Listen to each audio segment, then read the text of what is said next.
পানির ধর্ম, বরফের গলনাঙ্ক 0 সেলসিয়াস। পানির স্ফুটনাঙ্ক 100 সেলসিয়াস। 4 সেলসিয়াস তাপমাত্রায় পানির ঘনত্ব সর্বোচ্চ। বিশুদ্ধ পানি তড়িৎ পরিবহন করে না, তবে তড়িৎ বিশ্লেষ্য পদার্থ দ্রবীভূত থাকলে তড়িৎ পরিবহন করে। পানি একটি উভধর্মী পদার্থ হিসেবে কাজ করে। বিশুদ্ধ পানি পুরোপুরি নিরপেক্ষ, অর্থাৎ F7।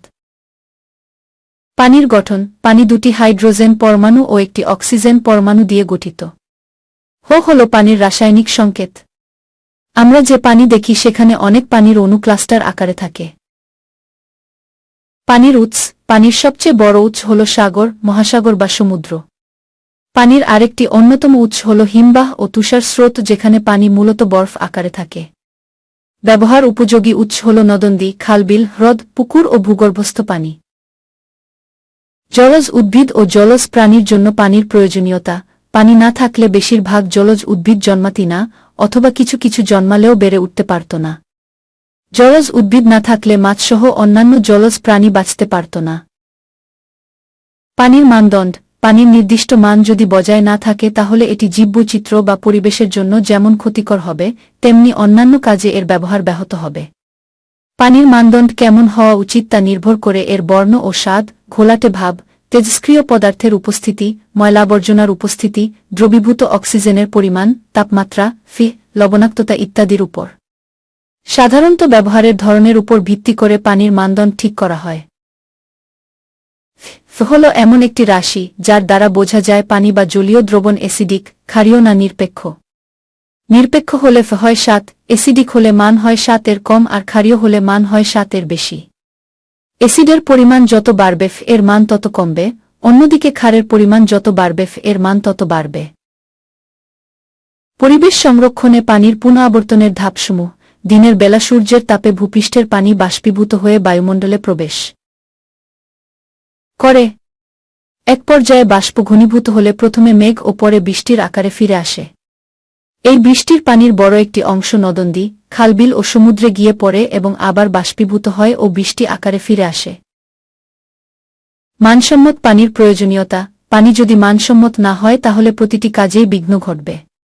খাওয়ার পানি যদি মানসম্মত না হয়, বিশেষ করে এতে যদি রোগ জীবাণু থাকে, তাহলে মারাত্মক স্বাস্থ্য বিপর্যয় ঘটাতে পারে।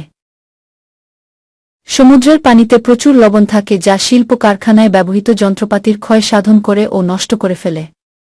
একইভাবে আমাদের বেশিরভাগ ফসলাদি লবণ পানিতে জন্মাতে পারে না। শিল্প কারখানা থেকে শুরু করে কৃষিকাজ ও দৈনন্দিন জীবনের প্রতিটি কাজেই মানসম্মত পানি অত্যাবশ্যকীয়। পানি বিশুদ্ধকরণ প্রক্রিয়া। যে সমস্ত প্রক্রিয়ায় সাধারণত পানি বিশুদ্ধকরণ করা হয় সেগুলো হল পরিস্রাবন, ক্লোরিনেশন, স্ফুটন, পাতন ইত্যাদি। 1. পরিস্রাবন। পরিস্রাবন হল তরল ও কঠিন পদার্থের মিশ্রণ থেকে কঠিন পদার্থকে আলাদা করার একটি প্রক্রিয়া। এক্ষেত্রে বালির স্তরের মধ্য দিয়ে পানিকে প্রবাহিত করা হয়। এতে করে পানিতে অদ্রবণীয় ময়লার কণাগুলো বালির স্তরে আটকা পড়ে যায়। বালির স্তর ছাড়াও খুব সূক্ষ্মভাবে তৈরি কাপড় ব্যবহার করেও পরিস্রাবন করা যায়। 2. ক্লোরিনেশন। পানিতে রোগ সৃষ্টিকারী জীবাণু দূর করা হয় জীবাণুনাশক ব্যবহার করে। এদের মধ্যে অন্যতম হল ক্লোরিন গ্যাস, খল। এছাড়া ব্লিচিং পাউডার, খল এবং আরও কিছু পদার্থ যার মধ্যে ক্লোরিন আছে এবং যা জীবাণু ধ্বংস করতে পারে তা ব্যবহার করা হয়। ক্লোরিন ছাড়াও ওজোন ও 3 গ্যাস দিয়ে অথবা অতি বেগুনি রশ্মি দিয়েও পানিতে থাকা রোগ জীবাণু ধ্বংস করা যায়। 3. স্ফুটন। পানিকে খুব ভালোভাবে ফুটালে এতে উপস্থিত জীবাণু মরে যায়। স্ফুটন শুরু হওয়ার পর 1.5-2 মিনিট ধরে ফুটালে পানি জীবাণুমুক্ত হয়। 4. পাতন। এই প্রক্রিয়ায় একটি পাত্রে পানি নিয়ে তাপ দিয়ে বাষ্পে পরিণত করা হয়। পরে ওই বাষ্পকে আবার ঘনীভূত করে বিশুদ্ধ পানি সংগ্রহ করা হয়। বাংলাদেশের পানির উৎসে দূষণের কারণ বিভিন্ন কাজে ব্যবহৃত বর্জ্যপানির বড় একটি অংশ নর্দমার মাধ্যমে নদীতে নিয়ে ফেলা হয় এবং তা পানিকে মারাত্মকভাবে দূষিত করে। পচা বর্জ্য, যেখানে রোগ জীবাণুসহ নানারকম রাসায়নিক পদার্থ বিদ্যমান থাকে, তা বৃষ্টির পানির সাথে মিশে নদী, খাল, বিল বা লেকের পানিকে দূষিত করে। বৃষ্টি হলে অথবা বন্যার সময় কৃষিজমি প্লাবিত হলে কৃষি জমিতে ব্যবহৃত রাসায়নিক ও জৈবসার ও কীটনাশক পানিতে মিশে পানিকে দূষিত করে। চামড়ার কারখানা থেকে প্রচুর বর্জ্য নদীতে গিয়ে পড়ার ফলে পানি দূষিত হচ্ছে। স্টিমার ও জাহাজ থেকে ফেলা মলমূত্রে ও তেল জাতীয় পদার্থের মাধ্যমে নদী ও সমুদ্রের পানি দূষিত হয়। পানি দূষণের প্রভাব নদী, পুকুর, খালবিল ও ভূগর্ভস্থ প্রভৃতি উৎসের পানি দূষিত হলে তা উদ্ভিদ, প্রাণী ও মানুষের উপর নানা রকম ক্ষতিকর প্রভাব ফেলতে পারে, এমনকি কখনও কখনও তা মারাত্মক আকার ধারণ করতে পারে। টাইফয়েড, জ্বর, কলেরা, আমাশয়, সংক্রামক হেপাটাইটিস বি এসবি পানিবাহিত রোগ। পানিতে ফসফেট ও নাইট্রোজেন খুব বেড়ে গেলে তা প্রচুর শ্যাওলা জন্মাতে সাহায্য করে। এই শ্যাওলাগুলো যখন মরে যায় তখন পানিতে থাকা দ্রবীভূত অক্সিজেনের সাথে বিক্রিয়া করে। এর ফলে পানিতে অক্সিজেন স্বল্পতা দেখা দেয় এবং তার ফলে মাছসহ সকল প্রাণী মারা যায়। অজীব পদার্থসমূহ যেমন অ্যাসিড, ক্ষার, লবণ পানিতে বসবাসকারী উদ্ভিদ ও প্রাণীর জন্য খুবই ক্ষতিকর।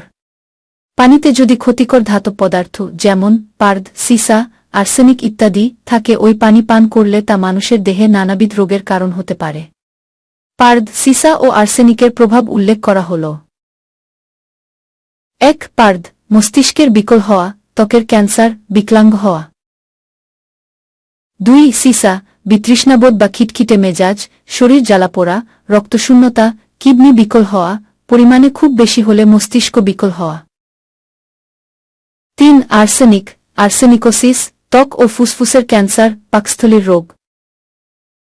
তেজস্ক্রিয় পদার্থ যেমন ইউরেনিয়াম, থোরিয়াম, সিজিয়াম, রেডন প্রভৃতি দ্বারা পানি দূষিত হলে তা জীবদেহে ক্যান্সার ও শ্বাস-প্রশ্বাসজনিত রোগ সৃষ্টি করে।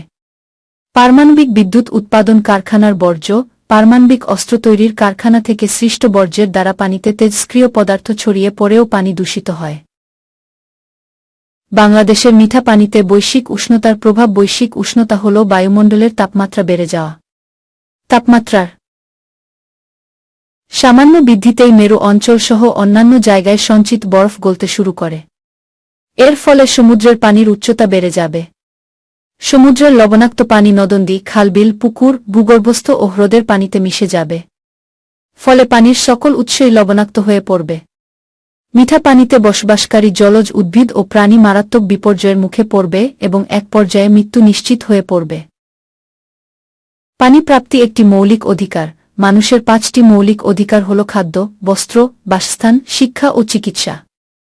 এসব অধিকার পানির উপর নির্ভরশীল। তাই পানি প্রাপ্তিও মানুষের মৌলিক অধিকার।